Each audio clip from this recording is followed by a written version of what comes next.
Hello friends. सबसे पहले तो आप सबको हैप्पी न्यू ईयर। आज हम लोग इस साल का पहला वीडियो डिस्कस करेंगे। तो आज के सेट में आज हम लोग 1 और 2 जनवरी 2026 के करंट अफेयर्स डिस्कस कर रहे हैं। आज के सेट में टोटल 6 टॉपिक्स हैं। पहला टॉपिक जो है वो है भारत की पहली बुलेट ट्रेन से संबंधित। तो भारत की पहली बुलेट ट्रेन 15 अगस्त 2027 को शुरू होगी और ये जो ट्रेन है वो मुंबई और अहमदाबाद के बीच चलेगी। इसका जो पहला खंड होगा वो सूरत से बिलीमोरा तक खोला जाएगा और राष्ट्रीय उच्च गति रेल निगम 508 किलोमीटर लंबे कॉरिडोर का निर्माण कर रहा है और ये पूरा होने पर इस कॉरिडोर में टोटल 12 स्टेशन होंगे। कितने स्टेशन होंगे? 12। मुंबई और अहमदाबाद की दूरी इस बुलेट ट्रेन के चलने के बाद लगभग 1 घंटे 58 मिनट में तय की जा सकेगी। तो अभी जो इतना लंबा समय लगता है वो मात्र 2 घंटे में इस बुलेट ट्रेन के जरिए तय की जाएगी। और Mumbai Ahmedabad high speed rail परियोजना की अनुमानित लागत कितनी होगी? तो 1 लाख करोड़ रुपए से अधिक इसकी अनुमानित लागत है। मतलब इसे बन के तैयार होने में 1 लाख करोड़ रुपए से अधिक का खर्च आएगा। और इसमें जापान अंतर्राष्ट्रीय सहयोग एजेंसी इस परियोजना की 81% लागत का वहन कर रही है। तो ये जो बुलेट ट्रेन चलेगी, भारत की पहली बुलेट ट्रेन, ये जापान के सहयोग से इसका निर्माण किया जा रहा है। तो ये भी ध्यान रखिएगा लोग। नेक्स्ट टॉपिक डीआरडीओ से संबंधित है। तो डीआरडीओ ने 31 दिसंबर 2025 को ओडिशा से 2 स्वदेशी प्रलय मिसाइलों का सैल्वो लॉन्च किया है सफलतापूर्वक। ठीक है। और यह जो है ये यूजर इवैल्यूएशन ट्रायल था जिसमें मिसाइल की सटीकता, भरोसेमंद प्रदर्शन और तैनाती की तैयारी की पुष्टि की गई। तो ये जो ट्रायल किया गया, ये मिसाइल कितना सटीक है और कितना भरोसेमंद प्रदर्शन है इसका, ये सब की तैयारी की पुष्टि करने के लिए इसका ट्रायल किया गया है। इस परीक्षण से संबंधित कुछ प्रमुख विवरण जान लेते हैं। तो इसको एक ही लॉन्चर से 2 प्रलय मिसाइलों को त्वरित क्रम यानी कि सैल्वो लॉन्च किया गया है एक ही लॉन्चर से। ठीक है। और दोनों मिसाइलों ने निर्धारित पथ का अनुसरण किया और सभी मिशन उद्देश्यों को सफलतापूर्वक पूरा किया है। तो ये प्रलय मिसाइल को लॉन्च किया गया, 2 प्रलय मिसाइल को एक ही लॉन्चर से लॉन्च किया गया है। और इसकी तकनीकी विशेषताएं क्या क्या है? तो ये सॉलिड प्रोपेलेंट आधारित क्वाजी बैलिस्टिक मिसाइल है। इसमें अत्याधुनिक गाइडेंस और नेविगेशन सिस्टम है। अत्यंत उच्च सटीकता और प्रिसीजन इसकी विशेषता है एक। और विभिन्न प्रकार के वॉरहेड ले जाने में ये सक्षम है। इसके साथ ही अलग अलग लक्ष्यों के विरुद्ध लचीला और प्रभावी डिज़ाइन है इसका। मिसाइल का विकास किसने किया है? तो इस मिसाइल का विकास रिसर्च सेंटर इमारत हैदराबाद द्वारा किया गया है, जिसमें डीआरडीओ के प्रयोगशालाओं ने सहयोग किया है। तो ये प्रलय मिसाइल से संबंधित था, जिसको कब लॉन्च किया गया है? 31 दिसंबर 2025 को। नेक्स्ट टॉपिक गोवा सरकार से संबंधित है। तो गोवा सरकार ने दक्षिणी गोवा के 4 तालुकाओं सांगुएम, धारबंदोरा, क्यूपेम और कनाकोना, इन चारों को मिलाकर तीसरा जिला गठित करने की घोषणा किया है। तो अभी तक गोवा में 2 जिले थे, उत्तर गोवा और दक्षिण गोवा। तो अभी उत्तर गोवा में कौन कौन से तालुका आते हैं? तो बारदेज, तिसवारी, पेरनेम, बिचोलिस और सतारी, ये सब उत्तरी गोवा में आते थे, अभी भी आते हैं। उत्तरी गोवा में तो अभी भी आते हैं। और दक्षिणी गोवा में कौन कौन आते थे? तो पोंडा, मोरमुगाओ, सालसेट, सांगुएम, धारबंदोरा, क्यूपेम और कनाकोना। तो इसमें से 4 तालुकाओं को अलग करके एक तीसरा जिला बनाया जा रहा है, जिसका मुख्यालय कहाँ होगा? तो इसका मुख्यालय क्यूपेम में होगा। और इस पुनर्गठन के बाद दक्षिण गोवा में कौन कौन से तालुका रह जाएंगे? तो पोंडा, सालसेट और मोरमुगाओ, ये सब दक्षिण गोवा में बने रहेंगे। और 4 नए जो इसमें से कट के 4 तालुका जो हैं सांगुएम, धारबंदोरा, क्यूपेम और कनाकोना, ये तीसरा जिला जो निर्मित होगा उसमें चले जाएंगे। अभी गोवा के मुख्यमंत्री कौन है? तो श्री प्रमोद सावंत, उन्होंने ही ये घोषणा की है। नेक्स्ट टॉपिक तमिलनाडु सरकार से संबंधित है, या कहिए कि तमिलनाडु के एक फेस्टिवल से संबंधित है। तो जलीकट्टू, ये इसका नाम आप लोगों ने सुना होगा। ये एक फेस्टिवल मनाया जाता है वहाँ पे। नए वर्ष और नए फसल के पोंगल का ही एक पार्ट होता है ये। तो नए फसल का जो लोग फंक्शन करता है, फेस्टिवल मनाता है, उसका ही एक पार्ट होता है। इसमें सांड का दौड़ होता है मेनली, जिस पे लोग काबू पाते हैं, सांड पे काबू पाते हैं। तो तमिलनाडु सरकार ने आधिकारिक रूप से 3 जनवरी को पुडुकोट्टई जिले के थाचनकुरिची, गांव का नाम याद रखिएगा, थाचनकुरिची, इसमें जल्लीकट्टू 2026 के पहले आयोजन की अनुमति दे दी है। और ये जो अनुमति है ये पशुपालन, दुग्ध, मत्स्य और मछुआ कल्याण विभाग द्वारा जारी अधिसूचना के माध्यम से दी गई है। और परंपरागत रूप से हर वर्ष जल्लीकट्टू सत्र का पहला आयोजन जो है वो थानकुरिची गांव में ही किया जाता है। इसीलिए मैंने कहा कि इस गांव का नाम याद रखिएगा, थानकुरिची, जिससे इस गांव को विशेष सांस्कृतिक महत्व भी प्राप्त होता है। और ये जो आयोजन है ये पशु क्रूरता निवारण अधिनियम 1960 या तमिलनाडु संशोधन अधिनियम 2017 के अंतर्गत इसको स्वीकार किया गया है। जल्लीकट्टू तमिल संस्कृति और फसल उत्सवों, विशेष रूप से पोंगल से जुड़ा एक पारंपरिक खेल है। मैंने कहा आपको ये पोंगल का पार्ट होता है। पोंगल जो है वहाँ का फेस्टिवल है जो नए अनाज के टाइम में मनाया जाता है। नए अनाज जब आते हैं उस समय, तो फसल पर्व है एक तरह से पोंगल, तो उसी का एक पार्ट है। और ये हर साल नए साल के शुरुआत में ही मनाया जाता है। नेक्स्ट टॉपिक असम से संबंधित है। तो असम ने अपने 8वें राज्य वेतन आयोग का गठन किया है और इसके साथ ही वो ऐसा करने वाला भारत का पहला राज्य बन गया है जिसने 8वें वेतन आयोग के गठन की अनुमति दी है। इस निर्णय की घोषणा मुख्यमंत्री हिमंता बिस्वा शर्मा ने की है और ये फैसला 7वें वेतन आयोग के 1 जनवरी 2026 को समाप्त होने से पहले लिया गया है। 1 जनवरी 2026 को वहाँ असम में 7वां वेतन आयोग समाप्त होने वाला है, तो इससे पहले ये फैसला लिया गया है। पूर्व असम मुख्य सचिव सुभाष दास को 8वें राज्य वेतन आयोग का अध्यक्ष नियुक्त किया गया है। तो अगर पूछा जाए कि असम के 8वें राज्य वेतन आयोग का अध्यक्ष किसे नियुक्त किया गया है, तो सुभाष दास। और ये जो वेतन आयोग होता है ये सरकार द्वारा निम्न चीज़ों की समीक्षा और सिफारिश के लिए गठित किया जाता है। कौन कौन सी? तो सरकारी कर्मचारियों के वेतन, भत्ते और सेवा लाभ, सेवानिवृत्त कर्मचारियों के पेंशन, और वेतन आयोग जो है वो केंद्र और राज्य द्वारा समय समय पर गठित किए जाते हैं। अभी केंद्रीय स्तर पर भी 8वें वेतन आयोग के गठन की अनुमति दे दी गई थी पिछले ही साल, और अब राज्य वेतन आयोग के गठन अलग अलग राज्य करेंगे, लेकिन अभी फ़िलहाल असम इसकी घोषणा किया है। और ये जो 8वां वेतन आयोग है असम का, ये लगभग 18 महीने के अंदर अपनी रिपोर्ट पेश करेगा। नेक्स्ट और लास्ट टॉपिक केरल से संबंधित है। केरल नहीं, 3 राज्यों से संबंधित है, केरल, बिहार और मेघालय। तो केरल, पटना और मेघालय उच्च न्यायालय के नए मुख्य न्यायाधीश नियुक्त हुए हैं, तो उन लोगों का नाम देख लेते हैं। तो केरल उच्च न्यायालय के नए मुख्य न्यायाधीश कौन नियुक्त हुए हैं? तो न्यायमूर्ति सोमेन सेन, वो 9 जनवरी 2026 को वर्तमान मुख्य न्यायाधीश न्यायमूर्ति नितिन मधुकर जमदार के सेवानिवृत्त होने के बाद पदभार ग्रहण करेंगे।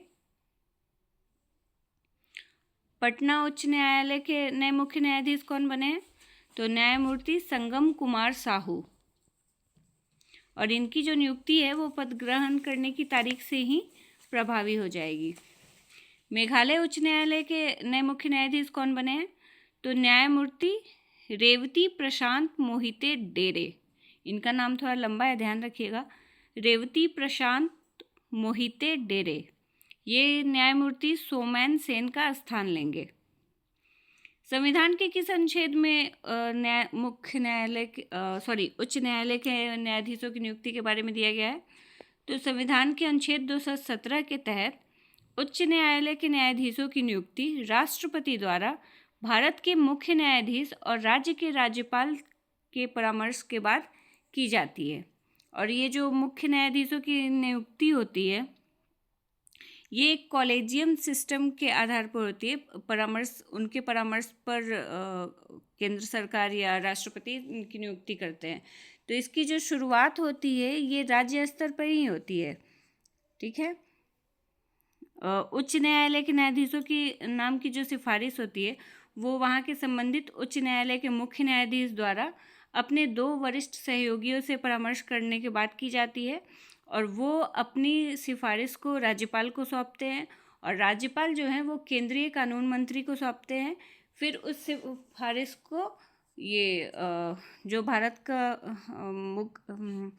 सुप्रीम कोर्ट है, सुप्रीम कोर्ट के मुख्य न्यायाधीश अपने 2 वरिष्ठतम न्यायाधीशों के साथ परामर्श करके उसको डिस्कस करते हैं और जो फाइनल नाम होता है उसको राष्ट्रपति को वो सौंपते हैं और उसके बाद राष्ट्रपति नियुक्ति करते हैं। तो प्रोसेस लंबा है, लेकिन आप ये ध्यान रखिएगा कि अनुच्छेद 217 में इसका वर्णन किया गया। और इसके साथ ही ये जरूर ध्यान रखिएगा, अगर पूछे कि किसी भी राज्य के उच्च न्यायालय के मुख्य न्यायाधीशों या न्यायाधीशों की नियुक्ति कौन करता है, तो राष्ट्रपति करते हैं। तो ये जीएस का क्वेश्चन है, ये जीएस में पूछा जाता है, तो इसलिए इसको ध्यान रखिएगा लोग। तो ये हमारे आज के टॉपिक्स थे, मिलते हैं next day. Thank you. Hello friends, आज हम लोग 3 और 4 जनवरी 2026 के करंट अफेयर्स डिस्कस करेंगे। आज के सेट में टोटल 6 टॉपिक्स हैं। पहला टॉपिक जो है वो है अंतर्राष्ट्रीय मन शरीर कल्याण दिवस से संबंधित। तो ये कब मनाया जाता है? तो ये 3 जनवरी को मनाया जाता है। और इसको मनाने का उद्देश्य क्या रहता है? तो इसको मनाने का उद्देश्य रहता है कि मानसिक स्वास्थ्य और शारीरिक स्वास्थ्य के गहरे संबंध के प्रति जागरूकता बढ़ाना और निवारक स्वास्थ्य देखभाल को बढ़ावा देना। तो इस उद्देश्य से ये अंतर्राष्ट्रीय मन शरीर कल्याण दिवस हर वर्ष 3 जनवरी को मनाया जाता है। सेकंड टॉपिक है हमारा भारत में 2025 में 2024 की तुलना में 40 अधिक बाघों की मौत दर्ज की गई है। ठीक है। तो राष्ट्रीय बाघ संरक्षण प्राधिकरण यानी कि NTCA द्वारा जारी आंकड़ों के अनुसार 2025 में भारत में 166 बाघों की मौत दर्ज की गई है, जो 2024 की तुलना में 40 अधिक है। यानी कि 2024 में 126 बाघों की मौत हुई थी, जबकि 2025 में 166 बाघों की मौत हुई है। और ये जो 166 बाघों की मौत हुई है, इनमें 31 शावक शामिल थे, मतलब टोटल 31 शावक थे। और सबसे अधिक मौत किन राज्यों में हुई है? तो मध्य प्रदेश, जिसको भारत का टाइगर स्टेट कहा जाता है, उसमें 55, महाराष्ट्र में 38, केरल में 13 और असम में 12। भारत में दुनिया के लगभग 75% बाघ पाए जाते हैं और अखिल भारतीय बाघ गणना जो है ये हर 4 वर्ष में की जाती है। तो हर 4 वर्ष बाद भारत में बाघों की कुल कितनी संख्या है इसकी गणना की जाती है। NTCA के बारे में जान लेते हैं। तो NTCA यानी कि राष्ट्रीय बाघ संरक्षण प्राधिकरण जो है वो पर्यावरण, वन एवं जलवायु परिवर्तन मंत्रालय के अंतर्गत एक वैधानिक निकाय है। और इसकी स्थापना कब हुई थी? तो इसकी स्थापना 2006 में वन्य जीव संरक्षण अधिनियम 1972 के तहत की गई थी। नेक्स्ट टॉपिक देख लेते हैं। तो नेक्स्ट टॉपिक है सावित्रीबाई फूले की 194वीं जयंती से संबंधित। तो ये भी 3 जनवरी को मनाया जाता है, क्योंकि 3 जनवरी 1831 को इनका जन्म हुआ था। ये महाराष्ट्र के एक गांव में इनका जन्म हुआ था और ये भारत की पहली महिला शिक्षिका थी। चूँकि ये माली जाति से आती थी, इसलिए इनको जातिगत भेदभाव और लैंगिक असमानता का भी बहुत सामना करना पड़ा था। फिर इनकी शादी ज्योतिराव फूले से हुई, जिन्होंने इनको घर पे ही शिक्षा उपलब्ध कराई और उसके बाद इन्होंने महिलाओं की शिक्षा के लिए बहुत कार्य किया और भारत की पहली महिला शिक्षिका बनी। महाराष्ट्र में इनकी जयंती को महिला शिक्षा दिवस के रूप में मनाया जाता है। और इन्होंने यानी कि सावित्रीबाई फुले ने 1848 में पुणे में पहली बालिका विद्यालय की सह स्थापना भी की थी। नेक्स्ट टॉपिक जो है वो है अभ्यास डेजर्ट साइक्लोन 2 से संबंधित। तो इसको हमने पहले भी डिस्कस किया है, लेकिन ये इम्पॉर्टेंट न्यूज़ था और फ्लैश हो रहा था, इसलिए रिवीजन के लिए मैंने लिख दिया है। तो ये क्या है अभ्यास डेजर्ट साइक्लोन 2? तो ये भारतीय सेना और यूएई थल सेना के बीच होने वाला एक द्विपक्षीय सैन्य अभ्यास है और इसका दूसरा संस्करण अभी हाल ही में 18 से 30 दिसंबर 2025 तक अल हमरा ट्रेनिंग सेंटर अबू धाबी में आयोजित किया गया था। तो अगर पूछा जाए, कई बार एग्जाम में ये इस तरह के क्वेश्चन जरूर रहते हैं अभ्यास से संबंधित, तो ये भी पूछ लेता है कि अभ्यास डेजर्ट साइक्लोन भारत और यूएई के बीच होने वाला कैसा अभ्यास है। तो ये थल सेना के बीच होने वाला अभ्यास है, ठीक है। और ये इसका दूसरा संस्करण है, इस बार जो हुआ है वो इसका दूसरा संस्करण है। नेक्स्ट टॉपिक है सांख्यिकी एवं कार्यक्रम कार्यान्वयन मंत्रालय यानी कि MOSPI से संबंधित। तो MOSPI ने अपनी संस्थागत पहचान को आधुनिक स्वरूप देने के लिए नया लोगो और शुभंकर यानी कि मास्कॉट लॉन्च किया है। नवीन रूप से जो लॉन्च किया गया है ये लोगो, वो डेटा फॉर डेवलपमेंट यानी कि विकास के लिए डाटा की थीम पर आधारित है, जो ये दर्शाता है कि किस प्रकार सांख्यिकी भारत की आर्थिक और सामाजिक प्रगति को समर्थन देती है। लोगों के जो डिज़ाइन है उसके बारे में जान लेते हैं, उसका जो प्रमुख फैक्ट है उसके बारे में जान लेते हैं। तो इसमें एक अशोक चक्र बना हुआ है जो सत्य, पारदर्शिता एवं सुशासन का प्रतीक है। इसके केंद्र में रुपए का चिन्ह है जो आर्थिक योजना और राजकोषीय नीति निर्माण में सांख्यिकी की भूमिका को दर्शाता है। इसके साथ ही अलग अलग संख्यात्मक आकृतियाँ भी हैं और ऊपर की ओर बढ़ती हुई ग्रोथ बार को दर्शाया गया है। तो वो किस चीज़ का प्रतीक है? तो वो आधुनिक डेटा प्रणालियों और सटीक आंकड़ों से संचालित प्रगति का संकेत है, ठीक है। और इसके साथ ही लोगों में कलर कौन कौन सा यूज हुआ है? तो केसरिया, सफ़ेद, हरा और गहरा नीला रंग यूज किया गया है। अशोक चक्र का जो चक्र है, जो तीली है, वो गहरे नीले रंग से बनाई गई है और जो ग्रोथ बार है वो केसरिया रंग से है, ठीक है।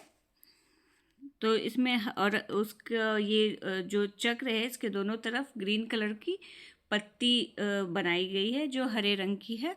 तो इन सभी रंगों का प्रयोग किया गया है।